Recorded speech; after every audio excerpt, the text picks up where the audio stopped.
이 새해에 여러분의 하시는 일들과 가정 위에 풍성한 하나님의 축복과 은혜가 가득하기를 바랍니다. 더욱 여러분의 가정에 부흥이 일어나고 여러분의 인생에 저희 교회에 이 대한민국 교회의 부흥의 역사가 많이 나타나기를 소망합니다.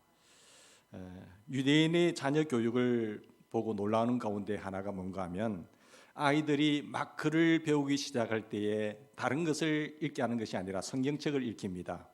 근데 성경책 가운데도 레위기서를 먼저 읽히게 만듭니다. 천지 창조 이야기나 노아 방주 이야기, 홍수 사건의 이야기, 그리고 여리고성 무너지는 사건들, 이런 이야기를 하면 얼마나 재미있고 흥미진진하게 성경을 대하겠습니까? 그런데 유대인들은 아이가 처음 글을 읽기 시작할 때에 레위기서를 먼저 읽힙니다. 딱딱하고 재미없고 지루한 그 책을 왜 먼저 읽힐까라는 생각을 우리가 해보게 되죠. 왜 그럴까? 이 레위기는요, 하나님을 어떻게 섬기는가를 가르치는 책입니다. 인생의 모든 결판은 하나님의 손에 있기 때문에 그들은 철저히 하나님 중심의 삶을 살기 위해서는 하나님이 무엇을 기뻐하시고 무엇을 싫어하시는가, 어떻게 하나님을 섬길 것인가, 하나님을 섬기는 방법을 먼저 알아야 인생을 성공하고 헛된 삶을 살지 않는다는 것을 알았기 때문에 레위기서를 먼저 읽게 되는 것이죠. 레위기는요, 한마디로 도살장입니다. 짐승이 죽어가고 비명소리가 들리고 피가 흐르고 하는 그런 어떤 제사의 모든 제도, 방법들이 나타나는 것이 레위기서입니다. 그런데 아이들이 이 책을 읽어야 된다고 하니까 여러분 너무 이상하지 않으세요? 짐승들이 우리의 죄를 대신 짊어지고 비참하게 죽어가는 신음소리, 비명소리가 들립니다. 그 짐승들이 피를 흘려 죽음으로 말미암아 도리어 우리의 죄가 사함을 받게 되지요. 깨끗하고 정결함을 얻게 되는 것입니다. 구약시대의 하나님의 방법이 인간들을 정결하기 위한 방법으로 쓰셨던 것입니다. 레위기의 핵심 단어가 그래서 거룩함입니다. 정결함입니다. 하나님의 백성들이 거룩해야 함을 가장 충격적으로 가르치는 책이에요. 하나님께서 인간을 창조하시고 하나님의 복된 인생을 살기 위해서는 반드시 거룩이 전제되어야 된다는 것을 메시지로 말씀해 주고 있습니다. 하나님의 백성들이 거룩해야 함을 충격적으로 가르치면서 거룩하신 그 하나님 앞에 거룩한 제사장이 거룩한 성전에서 거룩한 제물을 거룩하게 드려야 된다고 하는 것이 레위기서예요. 그런데 이 아이들을 읽게 하시는 것이, 유대인들은 자녀들에게 거룩함을 가장 먼저 가르치고 있습니다. 이것이 지금의 유대인을 만든 것입니다. 하나님을 섬기는 기본 자세, 그것은 거룩함입니다. 여러분, 하나님께서 우리에게 원하시는 것 중에 가장 중요한 것은 거룩함인데요, 하나님은 거룩하신 분이기 때문에 그래요. 내가 거룩하니 너희도 거룩하라. 그래서 하나님은 거룩함을 너무너무 원하시는 거예요. 실력에 있고 없음을 떠나서 깨끗함을 원하시는 거예요. 하나님의 집에는 금그릇도 있고 은그릇도 있을 수 있다. 집안이 좋은 사람도 있고 학벌이 좋은 사람도 있고 건강한 사람도 있고 그렇지 못한 사람도 많다. 그러나 하나님이 즐겨 찾으시고 쓰시는 그릇은 깨끗한 그릇이다라고 신약성경에 말하고 있습니다. 그래서 십자가도 그렇지 않습니까? 우리를 거룩하게 하기 위해서 하나님께서는 독자 예수 그리스도를 십자가에 피 흘려 죽게 하심으로 그 보혈의 피로 우리를 거룩하게 하시는 것입니다. 그것이 십자가예요. 그래서 아나니아와 삽비라 같은 사건이, 끔찍한 사건이 생긴 겁니다. 교회는 어떤 곳입니까? 예수님을 드러내는 곳입니다. 다른 어떤 장소나 다른 공동체나 다른 집단은 몰라도 교회는 예수님이 드러나는 곳, 당연히 거룩함의 공동체여야 합니다. 죄는 치명적입니다. 그래서 하나님은 교회가 진정한 예수님의 교회가 되기 위해서는 죄를 용납해서는 안 된다라고 하는 사실을 초대교회의 서두에 그것을 엄격하게 보여주고 있는 것입니다. 여러분, 출애굽한 후에 하나님의 교회는 언제나 그렇듯이 구약의 장막교회가 생길 때에 출애굽한 이후에 하나님 백성들이 광야 생활을 하잖아요. 그들이 광야에서 장막을 만듭니다. 장막을 세웠을 때도 그랬는데 레위기 10장에 보면 성막이 건립된 후에 아론의 두 아들 나답과 아비후가 하나님의 성전에서 제사를 드려요. 하나님께서 명하신 불을 취하지 않고 하나님의 방법대로 하지 않다가 나답과 아비후가 그 하나님의 불에 의해서 죽임을 당합니다. 끔찍한 일이죠. 어떻게 사랑의 하나님이 그럴 수가 있을까라고 말할 수 있겠지만 하나님이 원하시는 것은 거룩함이라는 사실입니다. 하나님이 무엇을 원하시죠? 교회는 거룩해야 된다는 것을 가르치고 있습니다. 가나안 땅에 들어갑니다. 가나안 땅에 들어가서 정복하고 다스렸어요. 여리고 성을 무너뜨리고 그 성을 무너뜨렸을 때 하나님이 함께 하심으로 승리했습니다. 그러나 그 작은 아이성을 점령할 때에 그 작은 아이성이지만 다 패배를 봅니다. 왜 그랬을까요? 그게 하나님께서 명하신 대로 너희들이 그게 전쟁에 이겨서 물건을 취하지 말라. 내 것이니 다 불살라버리라고 했습니다. 근데 재물에 탐이 난 아간이라고 하는 사람이 그의 재물을 외투 한 벌과 은과 금을 숨깁니다. 근데 하나님 그 죄를 드러나게 하세요. 그 죄 때문에 그 자그마한 아이성 삶에서 전체적으로 몰락을 당하는 거예요. 패배를 보는 거예요. 한 사람의 범죄가 한 사람의 죄가 그만큼 무섭다는 거죠. 그리고 그 장본인 아간을 하나님께서 죽여버립니다. 하나님의 백성의 공동체가 거룩해야 하고 숨겨진 죄를 용납해서는 안 된다라고 하는 메시지를 주고 있는 것입니다. 여러분, 어려운 때가 되면 어떡하죠? 삶이 어렵고 힘들게 되면 세상의 방식을 가지고 적당히 타협하려고 싶은 유혹이 우리에게 찾아오게 됩니다. 내가 너무 힘드니까. 그런 타협을 원하고 그래야 살 것 같습니다. 그러나 아닙니다. 어려울 때일수록 하나님의 자인 우리가 살 길은요, 거룩함이에요. 내가 어려우면 어려울수록 살 길은 더욱 정결해야 합니다. 그것이 우리가 살 길입니다. 우리는 하나님의 자녀이기 때문에 세상과 타협하면은 일어날 길이 없어요. 세상적인 사람은 그렇게 할 수도 있지만 하나님의 자녀들은 그렇게 하면은 안 됩니다. 더 희망이 없어집니다.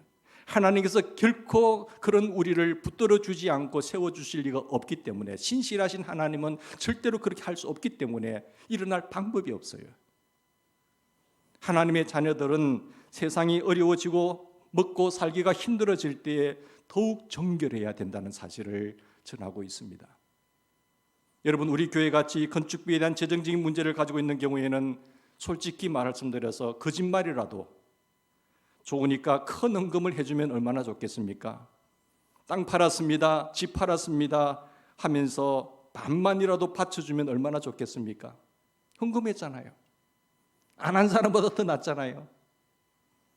그것이 거짓말이라도 반만이라도 주면, 아니 3분의 1만이라도 헌금하면 얼마나 환영하겠어요? 힘이 나겠어요? 11조 꼭 정직하지 못해도 일부라도 이것이 11조입니다라고 드려주면 얼마나 감사할까요? 환영하는 것이죠. 액수가 크면 클수록 야 대단한 사람이네라고 존경과 칭찬을 받겠지요. 그러나 교회에서는 절대로 그렇지가 않습니다.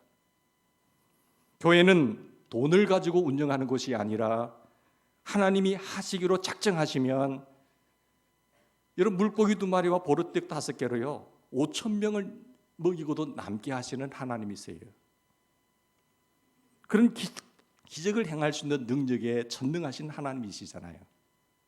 문제는 돈이 아니라 예수님이 교회의 진정한 주인이 되었느냐는 것이 중요한 것입니다. 그래야 교회가 되거든요. 거짓말로 하는 척을 하지 말라는 것이죠. 하나님은 어떻게 거짓말로 교회가 예수님의 교회가 될 수가 있겠습니까? 그건 교회가 아니에요. 숨겨진 죄가 있는데 그 교회를 거룩하신 하나님의 교회라고 말할 수 있을까요? 그건 안 되는 것입니다. 문제가 커 보여도요, 실제로는 작은 문제인 문제가 있고요, 실제로는 작아 보여도 큰 문제가 일 수가 있어요. 여러분, 말씀 앞에서 분별하시길 바랍니다. 우리 교회 건축비 큰 문제처럼 보이지요? 그래도 하나님을 바라보면 작은 문제예요. 여러분, 하도 거짓말이 난무하는 이 세상입니다. 작은 거짓말 하나쯤 이건 작게 보이지만, 그러나 하나님을 속이려 하는 마음을 가지고 있는 교인이 있다고 한다면 그건 엄청나게 심각한 문제입니다. 작은 문제가 큰 문제일 수 있고요, 아무리 큰 문제라고 하더라도 작은 문제일 수 있다는 겁니다. 하나님을 속이려고 하는 마음은, 그것은 교인이 있다고 한다면 더 이상 그것은 교회가 아닌 겁니다. 세상에서는 그것을 용납할 수가 있어요. 출세가 된다고 한다면, 내게 유익이 된다고 한다면, 내가 칭찬과 인정을 받을 수 있다고 한다면 조금이라도 기부할 수가 있어요. 그러나 하나님은 원하시는 것은 그게 아니에요. 큰 헌금을 한 사람이 헌금을 바치고 그 자리에서 죽어나간다고 한다면 그 교회는 여러분 시험의 소용돌이에 휩싸여서 문을 닫아야 되지요. 이제 우리 안 되겠구나. 저 사람이 없으니까 안 되겠구나. 망하게 되겠구나. 교회 문 닫아야 되겠구나. 해야 되잖아요. 그럼 초대교회가 그랬나요? 안 그랬어요. 성경에 보니까 뭐라고 하고 있죠? 더 많은 무리수가 모이고 교회가 부흥하였더라라고 하고 있습니다. 하나님의 임재가 너무 분명하게 나타났기 때문에 교회가 그때부터 더 부흥하게 되는 것입니다. 아나니아와 삽비라 사건 이후에 온 교회와 이 일을 듣는 사람들이 다 크게 두려워하니라라고 11절에 말씀하고 있어요. 모든 교회들이, 모든 무리가 다 하나님을 두려워하고 있잖아요. 여러분, 실제로 우리 중에 누가 거짓말을 했다가 생명을 잃어버렸다고 한다면 우리가 얼마나 긴장하겠습니까? 야, 저러다가 죽구나. 야, 저러다가 망하는구나. 하나님을 경외하는 마음이요, 저절로 일어날 거예요. 아나니아와 삽비라는 늘 자신들과 같이 신앙했던 사람, 신앙생활을 같이 했던 사람이잖아요. 같이 봉사하고 같이 헌신하고 같이 애를 썼던 사람들이에요. 같은 구성 멤버였어요.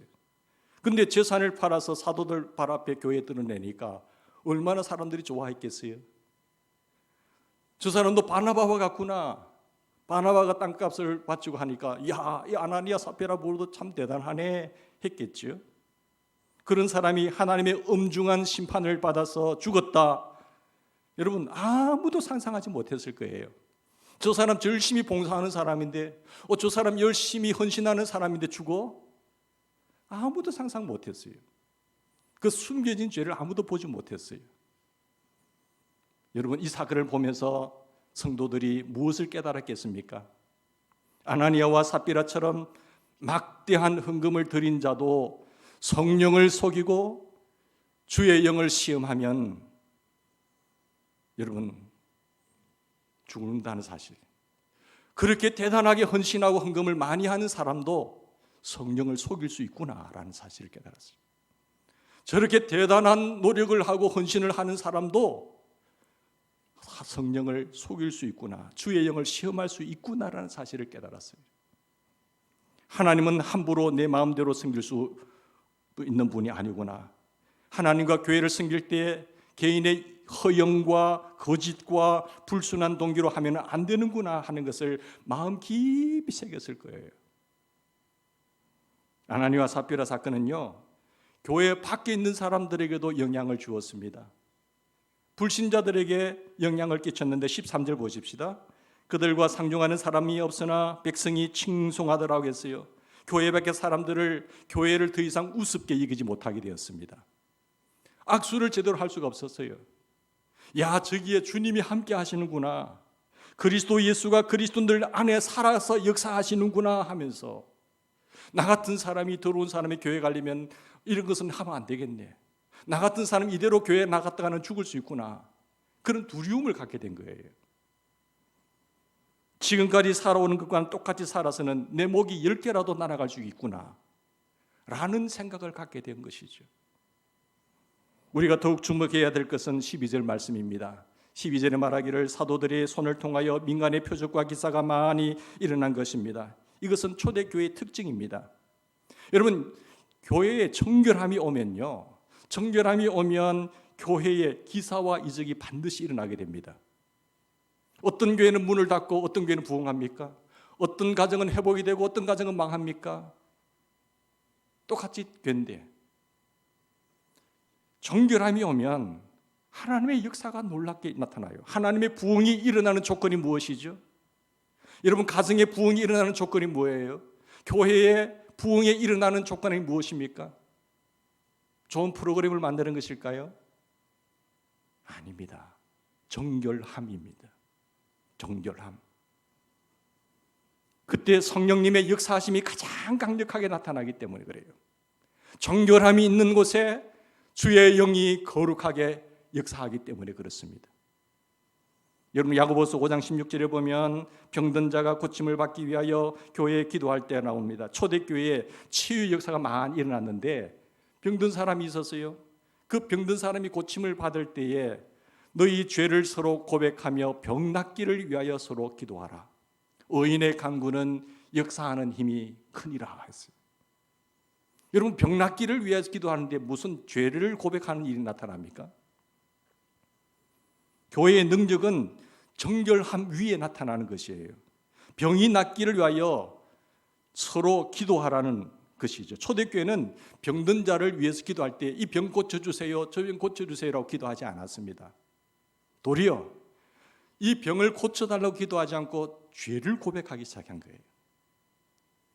죄를 보게끔 하고 죄를 고백하는, 자기 죄를 고백할 때 십자가의 약속이 뭡니까? 정결함을 주시겠다는 약속이잖아요.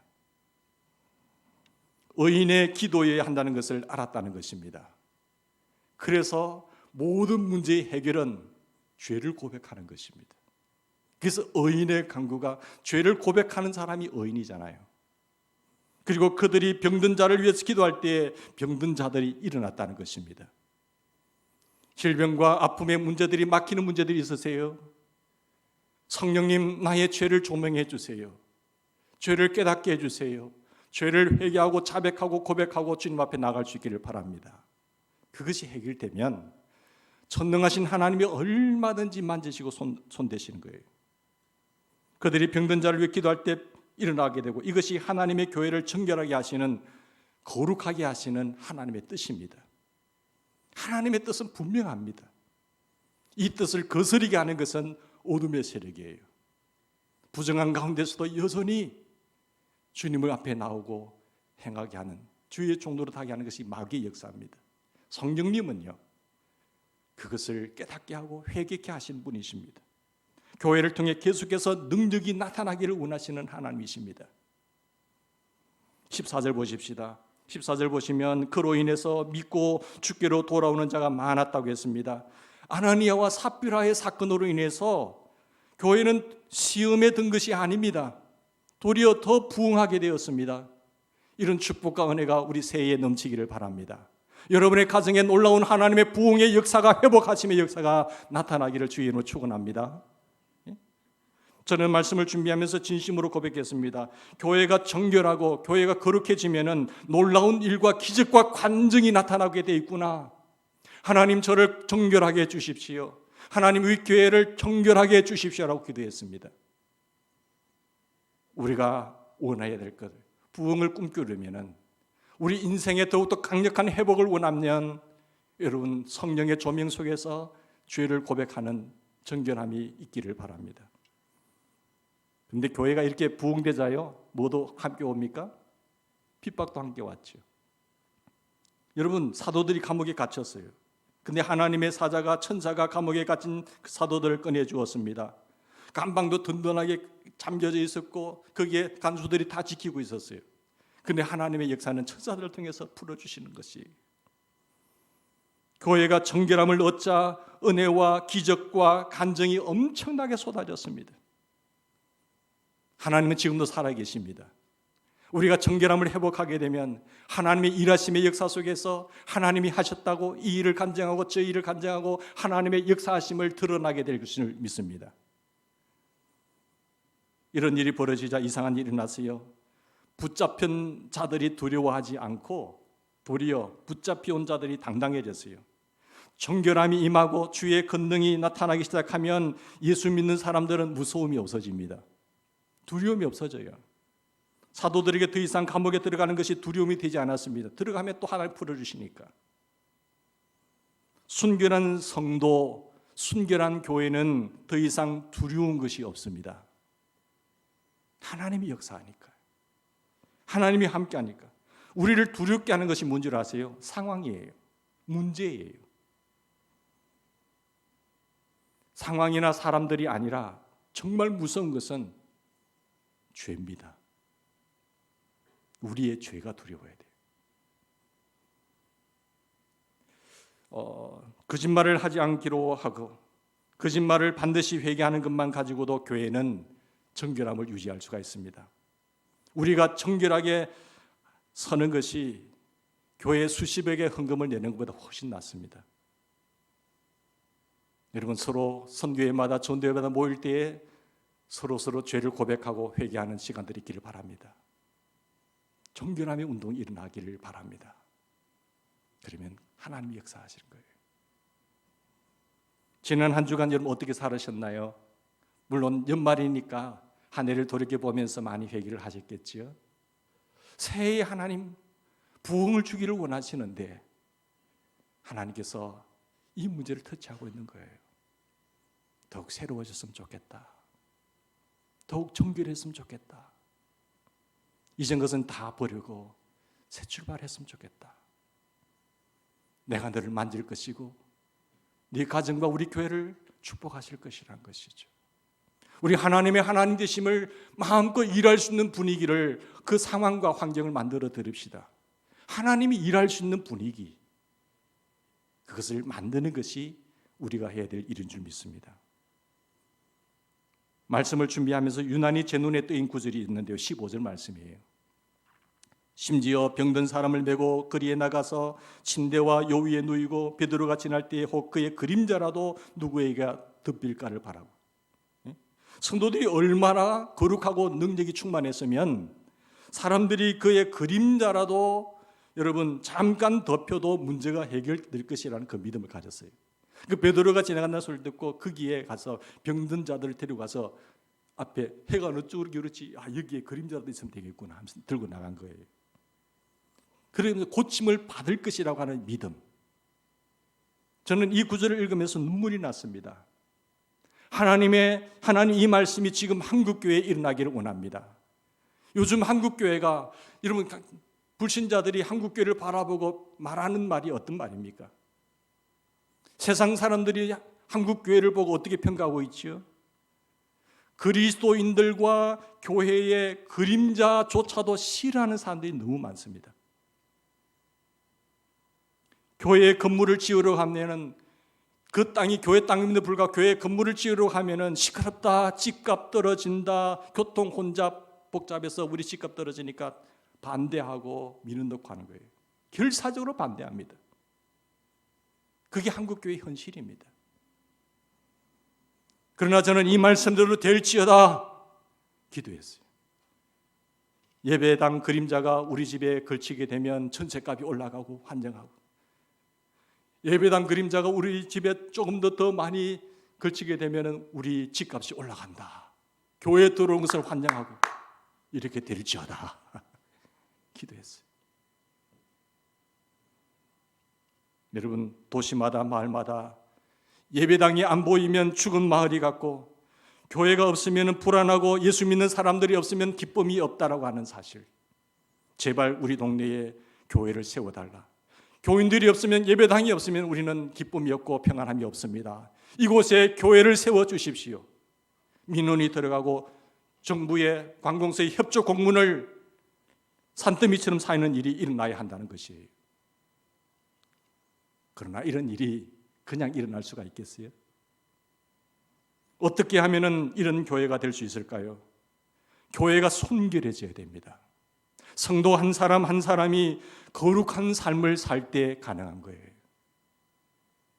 교회라는 간판은 붙었는데, 교인이라는 명색의 이름은, 성도라는 이름은 있는데 그게 온갖 더러운 것과 거짓이 난무한다고 한다면 그것은 거짓말하는 거예요.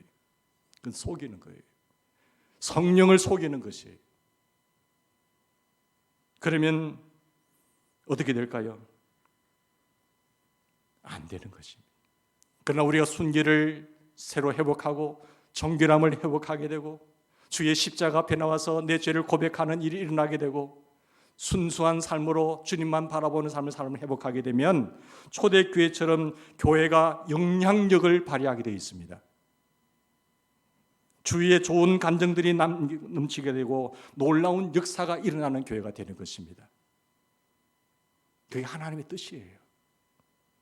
하나님은 죽은 하나님이 아니라 지금도 살아서 역사하시는 하나님이기 때문입니다. 여러분, 거룩이라고 하는 말은요, 하나님의 자녀와 교회의 정체성을 가리키는 단어입니다. 교회 하면 거룩함이에요. 성도 하면은 거룩함이에요. 그러나 이제는 더 이상 아무도 기독교인들이나 교회를 거룩하다고 생각하지 않습니다. 그 정도쯤이야. 그래도 헌금하잖아. 그래도 봉사하잖아. 이렇게 생각해요. 기독교인들마저도 자신을 거룩하다고 여기는 사람들이 거의 없습니다. 어떻게 변질이 돼도 이렇게 변질이 될까요? 제가 어릴 때에 예배 드릴 때에 우리 장로님들 기도하는 내용도 보면요, 선생님이나 거룩하신 아버지 하나님, 거룩하신 아버지 하나님 이렇게 말만 하죠. 늘 거룩하죠. 지금은요, 거룩하신 하나님 대신에 좋으신 하나님, 사랑의 하나님 같은 표현을 더 좋아합니다. 거룩이 교회 안에서도 인기가 없어요. 하나님이 거룩하신 분이고 교회가 마땅히 그걸 지향해야 됨에도 불구하고 우리는 그것이 싫은 겁니다. 여러분 스스로 세상의 빛이라고 생각하십니까? 여러분 스스로 세상의 소금이라고 생각하세요? 소금이 되라가 아니라 빛이라 소금이라고 하셨잖아요. 성도라고 불리는 이들이 거룩을 추구하지 않습니다. 오직 성공하고 오직 형통하고 평안만을 원하는 거예요. 예수 믿는 사람이 다른 이들과 다른 것은 오직 내 술, 담배 안 하고 주일날 교회 나가는 것, 그것밖에 없어요. 그게 교인이라는 거예요. 술, 담배 안 하고 교회 나가는 것, 주일날 교회 나가는 것, 그것도 주일날만 교회 나가는 것. 여러분 그 외의 것을 보여줄 수 있어야 되지 않아요? 그 이외의 것을 보여줄 수 있어야 하나님이 영광받고 역사하시죠. 여러분 그 이상의 것을 보여줄 수 있어야 됩니다. 예수 믿는 사람들은 정말 거룩한 사람들이야, 정결한 사람들이야, 거룩을 추구하는 사람들이야, 죄를 고백하는 사람들이야, 사랑하는 사람들이야, 하나 된 사람들이야 라는 것을 보여줘야 돼요. 그냥 술, 담배 정도 안 하고 주일날 교회 정도 나가는 것으로 보여주면 아무런 힘이 없어요.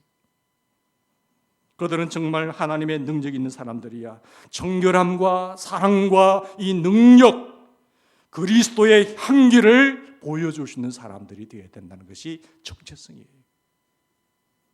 너희 빛을 사람들에게 비치게 하여 너희 착한 행실을 보고 살아계신 하나님께 영광을 돌리게 하라. 누가 성결하지 않는 교회의 말에 귀를 기울이겠습니까? 사람들이 귀 기울여 주지 않는 교회가 어찌 증거될 수가 있겠습니까?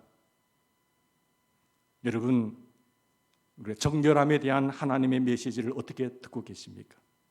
하나님께서 왜 새해에 이 메시지를 주시는지 모르겠어요. 이 말씀이 우리 교인들에게 얼마나 간절한 메시지가 될까라는 것을 염두에 봤습니다.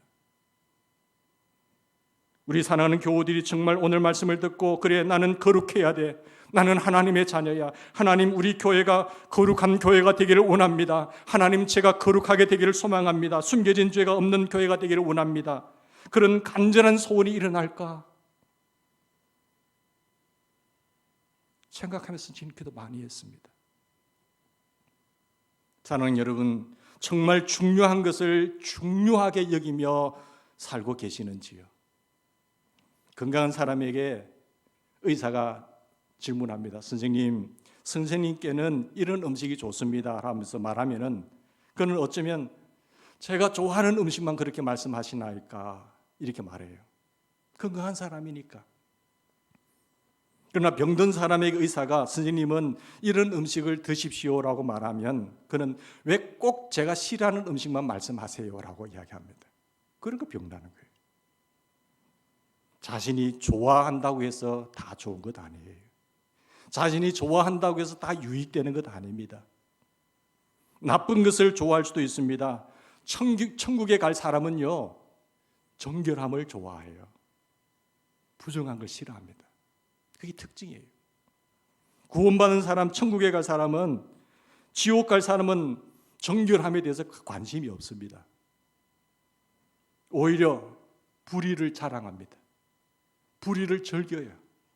천국에 갈 사람은 선에서 기쁨을 찾습니다. 그러나 지옥에 갈 사람은요, 악한 것에서 기쁨을 찾아요. 쾌감을 느낍니다. 사람은 살아가면서 천국이나 지옥이나 한쪽으로 기울어지게 삽니다. 그렇게 해서 천국에 가는 것이고 그렇게 해서 지옥에 가는 것입니다.